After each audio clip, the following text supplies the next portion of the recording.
নমস্কাৰ ছাৰ বাইদেউসকল, আপোনালোকে ইতিমধ্যে গম পাইছে যে বিভাগীয় কৰ্তৃপক্ষৰ ফালৰ পৰা এখন জাননী জাৰি কৰিছে যে আমাৰ বিদ্যালয়ত পঢ়ি থকা প্ৰতিজন ছাত্ৰ ছাত্ৰীৰ এগেইনষ্টত আপাৰ আই ডি খুলিব লাগিব আৰু সেই আপাৰ আই ডি খুলিবৰ কাৰণে আপোনালোকেনো কি কৰিব লাগিব তাৰ ওপৰতে এই ভিডিঅ'টো প্ৰস্তুত কৰিছোঁ। আপোনালোকে সুন্দৰকৈ শেষলৈকে ভিডিঅ'টো চাব আৰু সেই গোটেই প্ৰক্ৰিয়াটো আপোনালোকে নিশ্চয় বুজি পাব।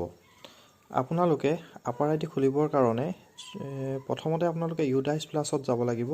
তাত নিজৰ পাছৱৰ্ড দি আপোনালোকে ইউডাইচ প্লাছটো খুলিব। খোলাৰ পাছত আপোনালোকে স্ক্ৰীনত দেখা পাইছে নিশ্চয়, বাওঁফালে আপোনালোকে আপাৰ মডিউল বুলি এটা অপশ্যন আছে, 4 নম্বৰতে দিয়া আছে। সেইটো আপাৰ